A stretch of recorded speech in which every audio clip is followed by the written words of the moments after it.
Welcome to Daily English Stories. Every story hides a world. Some inspire, some haunt, some stay forever. Chapter 1. The Forgotten Briefcase. The attic smelled of dust and time, a place rarely visited except when boxes of old clothes or forgotten furniture needed to be stored away. The dim light of the single hanging bulb flickered as if it, too, hesitated to illuminate the secrets buried beneath the cobwebs. Emma had never liked climbing up here. The creaking wooden stairs always felt as though they were carrying the weight of 100 untold stories. Yet today, something drew her in, a pull she couldn't explain. She pushed aside a pile of yellowing newspapers stacked neatly in a corner, and that was when she saw it. A briefcase. Not the kind people carried to offices nowadays, but an older, heavier thing, with corners bound in tarnished brass and leather that had cracked with age. Dust clung to its surface like a second skin, as though no one had touched it in decades. Emma knelt and placed her hand on top of it. Immediately, a strange chill ran through her fingertips, a sensation both electric and unsettling. She frowned. It was only an object. Why should it feel alive? Pulling it closer, she noticed how unusually heavy it was, as if it contained something far more than just paper. Its handle was stiff, reluctant to move, and the clasp was sealed shut with a small but peculiar lock. For a moment, she hesitated. A forgotten briefcase in a forgotten attic. Surely it had been left behind for a reason. She could almost hear her grandmother's voice warning her not to disturb things that were meant to stay hidden. But curiosity gnawed at her, whispering that secrets were never buried without purpose. She lifted the briefcase with both hands, surprised by its weight. A faint metallic rattle echoed from within, though muffled, as though the contents didn't want to be revealed so easily. Her mind raced with possibilities. Old documents, family heirlooms, perhaps even something valuable. But beneath the excitement lay a darker thread of unease. The air felt thicker now, heavier, as though the attic itself disapproved of her discovery. Emma carried it down the attic stairs and set it on the floor beside her. For a long moment, she simply stared at it, the lock catching the light like a single watching eye. The silence of the house pressed in on her, broken only by the faint ticking of the hallway clock. She reached out again, but this time her hand trembled. What if opening it brought something she wasn't ready to face? She laughed nervously at herself, shaking her head. It was only an old briefcase. And yet, as she slid it under her arm, she couldn't shake the feeling that she had just disturbed something that had been waiting for her. Something patient, and perhaps not entirely kind. That night, she placed it beside her bed. Sleep came slowly, haunted by restless thoughts and flickering images she couldn't explain. Whispers of voices, shadows of faces she didn't recognize, and the persistent image of the briefcase itself glowing faintly in the dark. Each time she closed her eyes, she felt as though it was calling her, begging to be opened. Emma didn't yet know that this was only the beginning.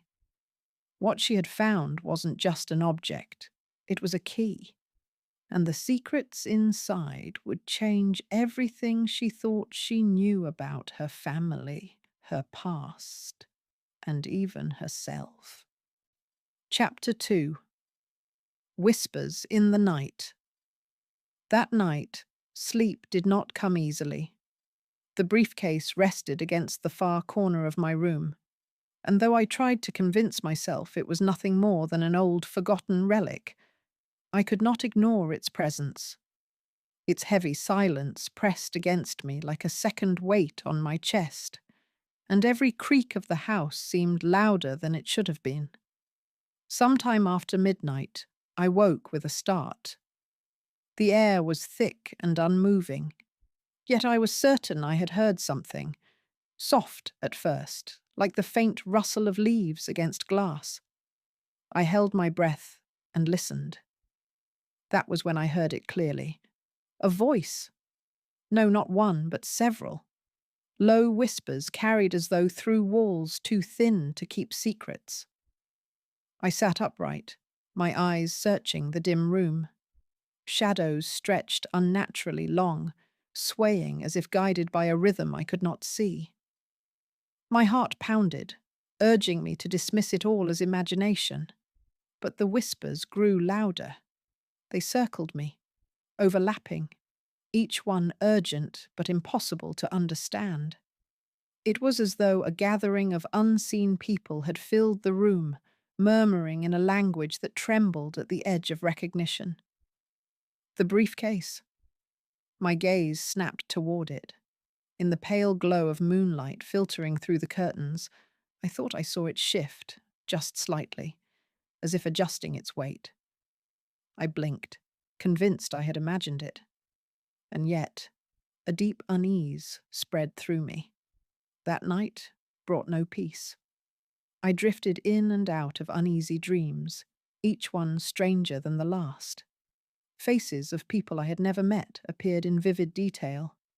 A woman with sad eyes clutching a photograph, a boy running barefoot across a cobbled street, an old man holding his hand over his mouth as though silencing himself. None of them spoke, but their eyes seemed to plead with me. Their lives, their stories, pressed against me, demanding to be remembered. When I woke at dawn, sweat clung to my skin, and the memory of those dream people lingered like fingerprints on glass. My throat was dry, my hands trembling. And then I heard it. A soft, metallic click. The sound was unmistakable. The lock. I turned slowly, my stomach twisting in dread and anticipation. The briefcase that had sat stubbornly sealed the night before now lay slightly ajar, the brass clasps undone, as though some invisible hand had freed it while I slept. A thin breath of air escaped its opening, colder than the morning chill. I did not touch it. Not yet. Instead, I sat frozen, watching as though it might move again. The whispers had gone silent, but their echo remained inside me. I knew, with a certainty that made my skin prickle, that opening it would not just reveal forgotten papers or trinkets. Whatever lived inside that briefcase was not meant to be kept closed forever. And yet, it had chosen to open. Chapter 3. Secrets Unveiled. The moment the lock clicked open, I froze. It was not my hand that had done it. I hadn't touched the mechanism, hadn't even dared to try. Yet, there it was, unlatched, waiting. My chest rose and fell in heavy rhythm, as if the air itself had thickened around me. For a long moment I simply stared, my fingers trembling inches above the lid, unwilling to lift it, terrified of what I might find inside. Finally, as if guided by something beyond me, I slid the brass clasps apart and opened the briefcase. A faint, musty scent rushed out, the smell of old paper, trapped air, and something metallic. Inside, everything was neatly arranged, almost too neatly, as if whoever placed these things wanted them to be discovered in this precise order. On top lay a bundle of letters tied with fraying twine. Their edges were browned with age, the ink faded, but still legible. Beneath them, several black and white photographs, their surfaces scratched and clouded with time. And then, under all of it, thick envelopes filled with documents, stamped and sealed, carrying the insignia of some institution I couldn't immediately recognize. My hands shook as I picked up the first photograph. A man stood stiffly in front of a brick building, his jaw sharp, his gaze unyielding. I had never seen him before, yet something about his eyes tugged at my memory, as if I had glimpsed them in another face, in another time. Another photograph revealed a woman, delicate and pale, clutching a child in her arms. The child's face was blurred from movement, but the woman's expression, a strange mixture of fear and defiance, was unmistakable. I set the photographs aside and untied the letters. The handwriting was elegant, deliberate, the kind of script that belonged to a different era. My eyes moved over the words, slowly at first, then faster as the sentences began to take shape. I cannot keep this secret much longer. The weight of it grows heavier each day, yet to speak it aloud would ruin us all. If he ever finds out, it will not only destroy me, but everyone tied to our name. The rest of the letter trailed off into smudged ink, but the tone was clear. Fear, confession, desperation. Letter after letter revealed more fragments of the same story. Betrayal whispered between the lines, names mentioned with urgency, warnings left unheeded. And then I saw it. My own family name, written carefully in the margins of one of the notes. My throat tightened. My pulse quickened. Why would my family name be here? I tore through the rest of the letters, my desperation mounting with each page. Every document seemed to trace back to people who were, in some way, connected to me. A deed with my grandfather's signature, a birth certificate of someone I didn't know, yet sharing my surname, a faded newspaper clipping about a scandal that had been long buried. The threads wove together like a web, and I was trapped at its center. Obsession crept in before I could stop it. Hours passed unnoticed as I pored over the contents, trying to connect names, dates, events. I scribbled notes in the margins of a notebook, drawing arrows between photographs and documents, sketching out family trees that twisted into shapes I couldn't make sense of. The whispers returned at night, no longer faint but sharp, as though demanding I keep digging. I began dreaming of faces I'd never seen, voices calling me by name, urging me to remember something that had never been mine to recall. One photograph in particular haunted me. It was of a man standing beside a woman, both looking directly at the camera, their expressions grim, almost resigned. And there, tucked between them, was a boy whose eyes mirrored my own. My heart lurched. I couldn't explain it, couldn't rationalize it, but I knew without doubt. This boy was tied to me. I leaned back, exhaustion and fear clashing inside me. The briefcase wasn't just an object anymore. It was a doorway. Every paper, every photograph was a key, opening something buried deep in time. And now that it was unlocked, I couldn't turn away. As the last letter slipped from my hand, I caught a faint movement in the corner of my vision. A shadow lingered at the edge of the room, silent, waiting. My breath hitched. The briefcase had given me more than secrets. It had given me company. And I realized, with growing dread, that the deeper I went, the harder it would be to escape. Chapter 4. The Man Who Knew Too Much. I had barely begun to piece together the fragments of truth hidden inside that old briefcase when the stranger appeared.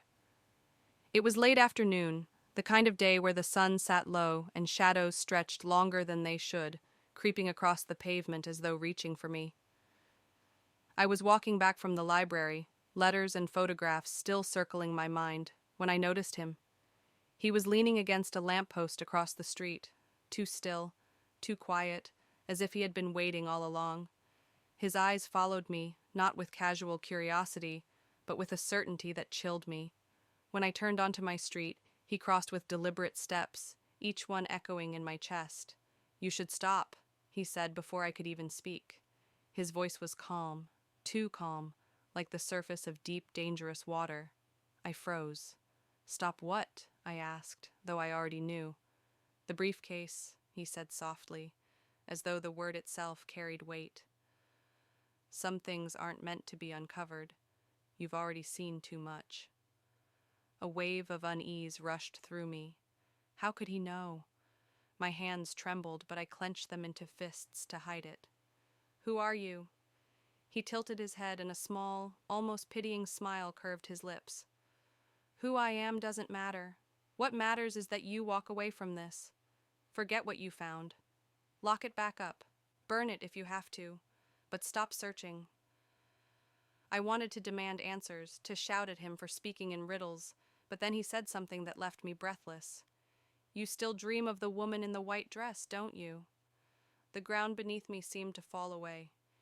He knew about the dreams, about the faceless woman who had haunted me since the night the whispers began. My voice broke when I asked, "How do you know that?" His smile faded. He stepped closer, his shadow merging with mine. "Because she dreamed of you too." For a moment I couldn't breathe. His words dug into me like claws. My instincts screamed at me to run, but my legs were rooted in place. He leaned in just enough for me to catch the faint scent of tobacco and something metallic. Blood, perhaps, or rust. "You're not the first to open it," he whispered, "and you won't be the last. But if you're not careful, you'll be the next to disappear." The world around me blurred, cars passing, children laughing in the distance, but all I could hear was the steady thrum of my heart pounding against my ribs. His words weren't a warning, they were a promise. "I don't understand," I managed. "You will," he said, stepping back, "but by then it'll be too late." And then, just like that, he turned and walked away. I watched him disappear into the crowd, swallowed by the city as though he had never been there at all. When I finally stumbled inside my house, my hands still shaking, I locked the door and pressed my back against it. The letters lay scattered across my desk, the photographs staring back at me with silent accusation. I couldn't shake his voice from my head. "She dreamed of you too." Was it true? Was the woman in my dreams real? Or was this stranger playing tricks on me, weaving my fears into something more sinister? Either way, I knew one thing for certain. I was being watched. That night, as I tried to sleep, I caught the flicker of movement outside my window. A shadow lingering longer than it should, retreating only when I pulled back the curtain. My heart raced, and the silence pressed down on me like a heavy blanket. The briefcase sat at the foot of my bed, its contents sprawled inside, impossible to ignore. The stranger's warning should have been enough to make me stop. But it wasn't. His words, his knowledge, only fueled the fire burning in my chest. Someone wanted me to be afraid. Someone wanted me to stop. But the more I was told to turn away, the deeper I was drawn in. Because now, I didn't just want answers. I needed them. Chapter 5. Betrayal and Revelation. The air grew heavier with each passing day, as though the briefcase itself carried not only secrets, but also a weight meant to crush me. I had grown used to the shadows outside my window, the hushed voices in alleyways, the faint footsteps that seemed to follow me. But what I had not prepared myself for was the shifting of faces I once thought I knew. Faces that now blurred into masks of doubt and deception. It began subtly. A friend who once returned my calls without hesitation now let them ring endlessly. An ally who had promised to help decipher the strange writings inside the briefcase suddenly grew vague, brushing me off with half-hearted excuses. Even within the sanctuary of family, I felt a creeping strangeness. Words that once carried warmth became laced with unease, and glances seemed to linger a moment too long. The briefcase had warned me, though not in words I could easily understand. Each page was like a mirror, reflecting truths I wished I had never seen. Some of the documents bore names I recognized, people close to me, people I trusted. My stomach knotted as I traced the letters with trembling fingers, unwilling to believe what my eyes revealed. Was this evidence, or was it merely another layer of manipulation? One night, while the wind rattled the windows, I dared to confront a friend I had known since childhood. I asked about the strange ties their name had within the documents. They smiled too quickly, a smile that reached nowhere near their eyes, and dismissed it as nonsense. Yet in that very dismissal, I saw something break, the barrier between pretense and truth. Their voice faltered, their hands fidgeted, and I understood. They were not the same person I had once leaned on. They had crossed over, though I could not yet see how far. The betrayal seeped deeper than I imagined. Each day, another name appeared, another connection unravelled. Allies turned their backs with an almost practiced ease, as if they had been waiting for this very moment to abandon me. My family, too, began to reveal cracks in their carefully guarded facades.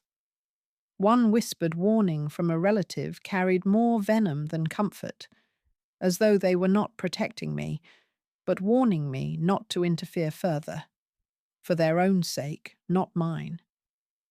The briefcase became both my compass and my curse. Every document whispered that I was alone, that trust was a luxury I could no longer afford. And yet, the more I uncovered, the more determined I became to follow the trail, even as it pulled me into darker waters. The worst came unexpectedly. A confidant, someone whose voice had always been steady, whose advice I once clung to, looked me in the eye and confessed that they had known about the briefcase long before I found it. The ground seemed to fall away beneath me as their words spilled out like poison. They admitted to feeding information to those who hunted me, admitted that every step I had taken had been under their watch. Rage, sorrow, disbelief, all collided within me at once. My voice broke when I asked why. The answer was simple and cruel. Survival. You can't trust anyone? They whispered, as though it were a gift of wisdom, when in truth it was the sharpest dagger they could drive into my chest. I left that night, my heart heavy and my hands trembling. The city lights blurred as though the world itself refused to stand still. The path ahead was darker than ever, every shadow alive, every voice suspect. I realized then that the enemy was not only outside my door, but seated at my very table, walking in my footsteps, sharing my blood. The briefcase no longer felt like an object.